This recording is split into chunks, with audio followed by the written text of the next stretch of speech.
Hey guys, this is Colin O'Reilly for the Colin O'Reilly Show.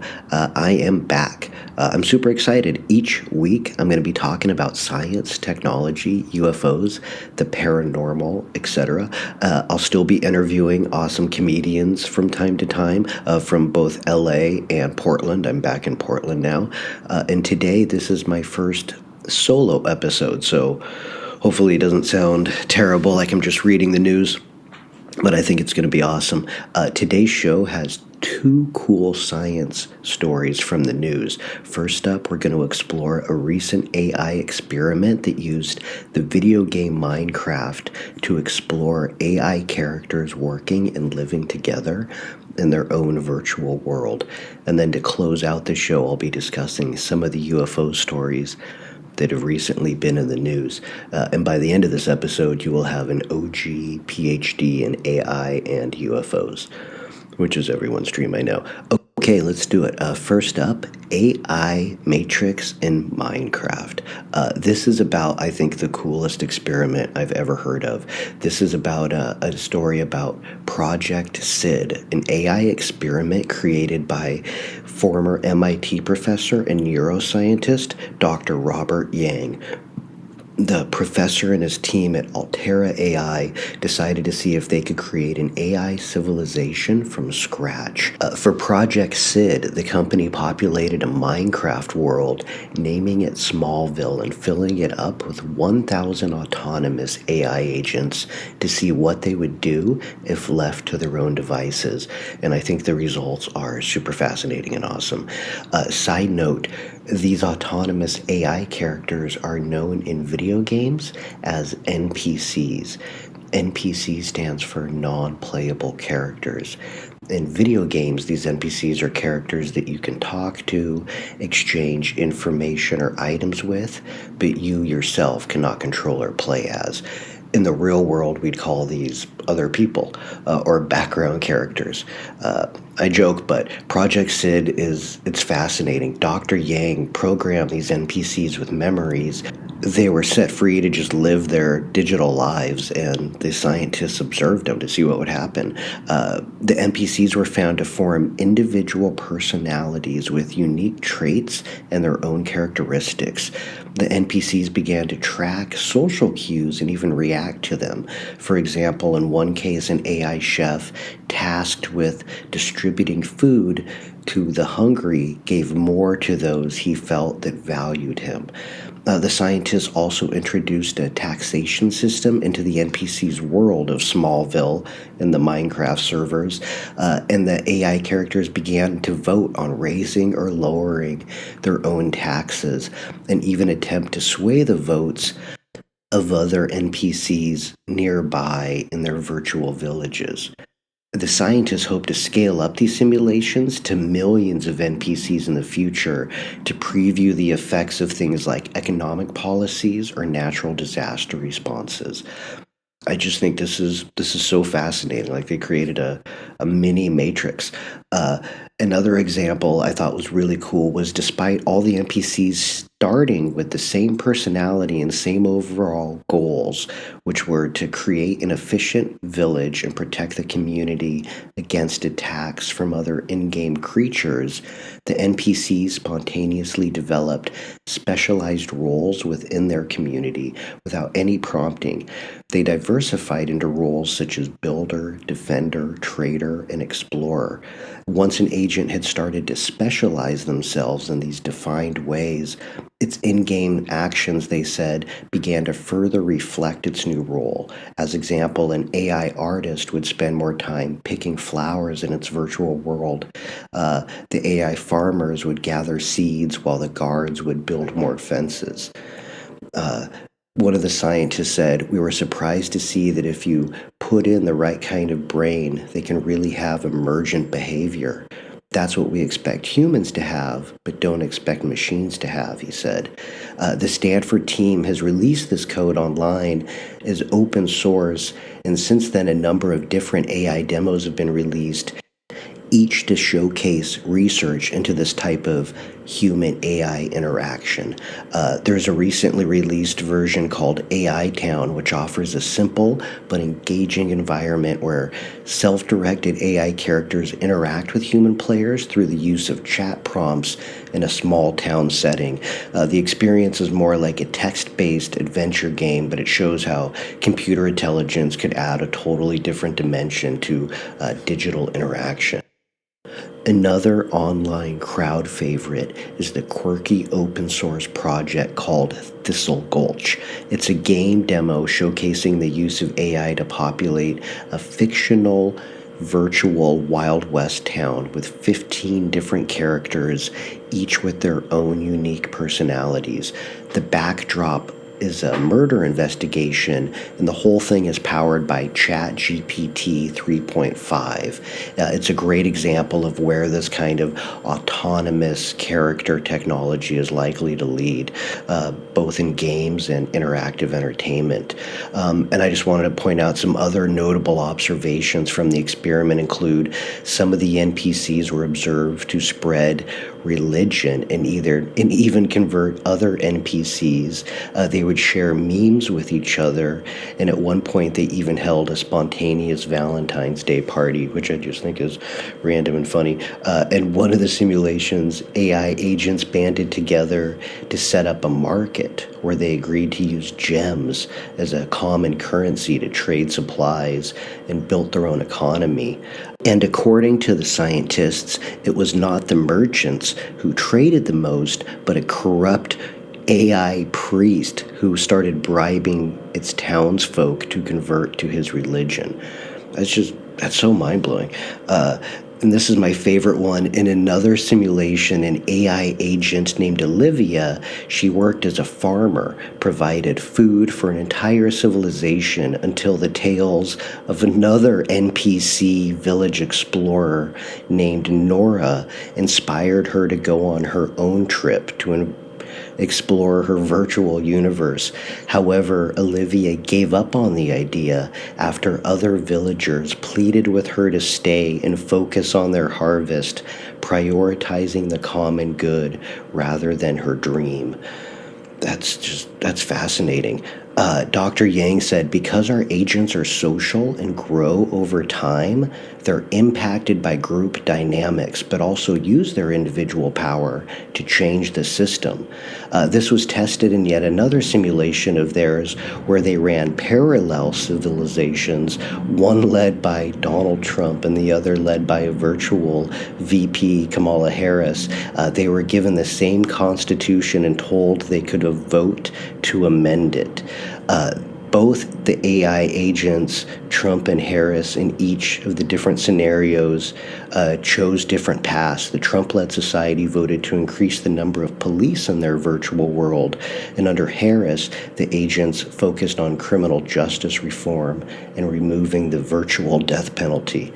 Dr. Yang said, I know it looks silly, but this is the first time we can see AI agents that can form a democracy and govern themselves.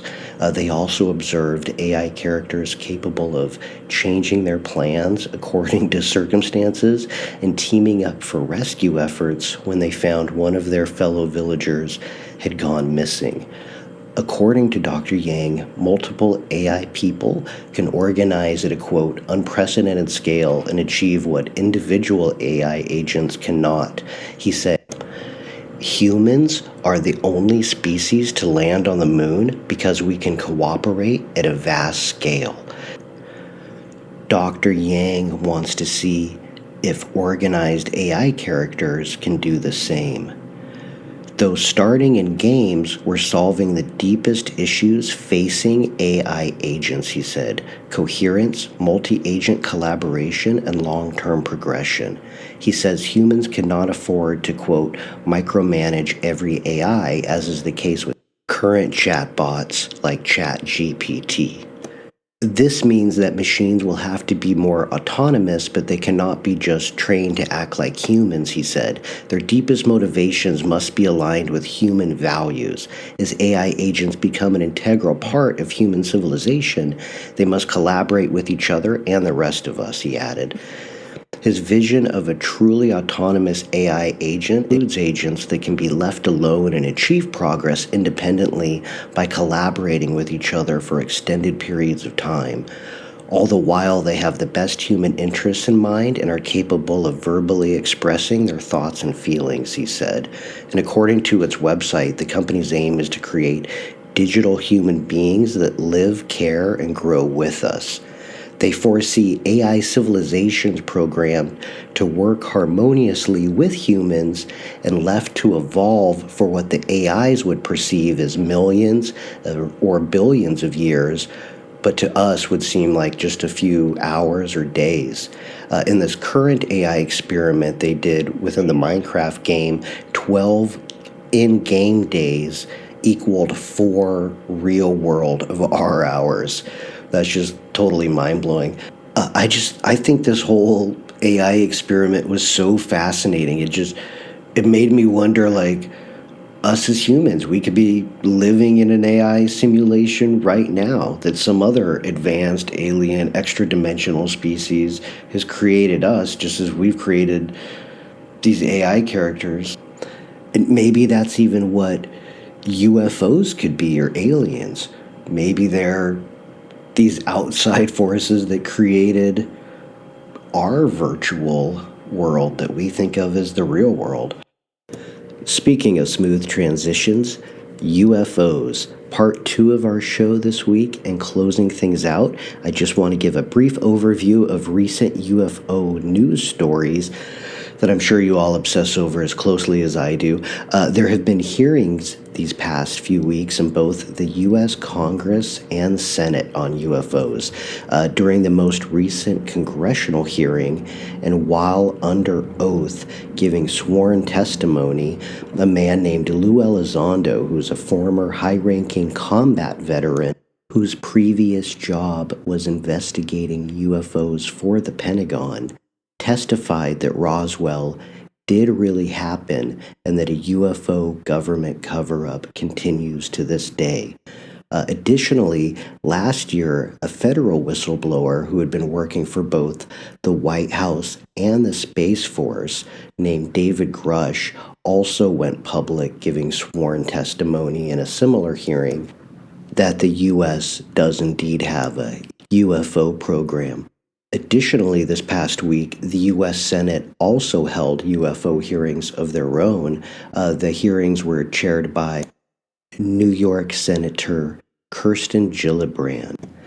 And during these hearings, government officials spoke of recent and ongoing spate of air incursions by unknown objects at U.S. power plants, airports, and military facilities. These quote-unquote drones recently began to appear hovering at high altitudes over UK-US joint military bases in Europe, and have been reported to stay aloft for hours, days, or even weeks, whereas any known Earth-based commercial drone is only able to stay aloft for a short period of time, ranging from 20 to 45 minutes, and are easily traceable to their nearby operators. These drones, however, will stay aloft for extremely long periods of time, and the military has been unable to track down who or what is operating them. Local civilians in the area have begun to refer to these drones as, quote, UFOs, and say that they will take off at high rates of speed whenever they are approached by a military airplane or helicopter that's sent to investigate. The UFO community has long referred to such long-term sighting events such as these, they call them flaps, and a very similar flap as these drone sightings began to be reported in the press a few years ago as mysterious lights that would appear over both European and U.S. Midwestern nuclear power plants. Those first sightings also began to occur during Russia's initial invasion of Ukraine a few years back, and it was during one of Putin's early nuclear saber-rattling temper tantrums, and led many NATO defense officials to question whether these mysterious lights or drones were actually Chinese or Russian technology. But nobody knows. It's still a mystery. And now with this most recent flap again is also occurring over nuclear power plants and US, UK military bases. The same questions come up again as to whether this is bad guy technology from Russia or China, as it does seem to coincide again with long-range NATO missiles being used by Ukraine to hit farther into Russian territory. That's sort of like, is that a coincidence, or nobody knows? Although now there are reports that these lights are also being spotted in Russia and China, which would seem to negate the argument that these are built by a foreign adversary. But again, nobody knows. No one can trace the origin of these lights, and no one can get close enough to them to really figure out what they are. Although recently on Reddit, an airline pilot from Chile in South America said that these lights had been spotted over his airport, and one of the lights descended from high in the air down onto the ground from a few feet above the runway, and he was able to take a picture of it, and it's just a giant metal sphere about the size of a small car, and does look identical to the type of craft a few years ago the US Pentagon for the first time began to show to both the public and the press, trying to identify what they were. And it was, again, these giant metal spheres that they had spotted over US war, I guess, areas like Afghanistan and Iraq. And then this past week, these same lights or drones or UFOs or whatever you want to call them have even been reported over the Washington, D.C. Capitol. And so I don't know, I think it's getting pretty interesting. And it's a fascinating question. Are these an Earth-based foreign threat, or are these UFOs? It seems sort of mysterious and reminds me of the Havana syndrome attacks. If you guys are not familiar with it, just Google it. I'm not smart enough to explain it, but they're these wireless attacks that had been giving U.S. diplomats serving in countries like Cuba, and I believe maybe even Russia or Eastern Europe, they'd been getting traumatic brain injuries, but they weren't sure how. They thought it might be through microwaves or something. And it's the same kind of thing. It's just this nebulous, strange technology that no one can seem to account for. If it is UFOs, though, I bet they're totally Democrats and progressives, because that's what would make them so awesome. I bet they hate Putin so much. That is my show for this week, guys. Thank you so much for listening to my science and paranormal ramblings. I'll be posting each week. I'll be doing stories on science, technology, the paranormal. I'll be interviewing random comics. I hope it's awesome. You can subscribe or follow or whatever it is the kids call it nowadays. This podcast will be available on Spotify, Apple, iHeartRadio, YouTube, the Smithsonian, you name it. Thank you very much, everybody. I hope everyone sees a UFO soon. Thank you.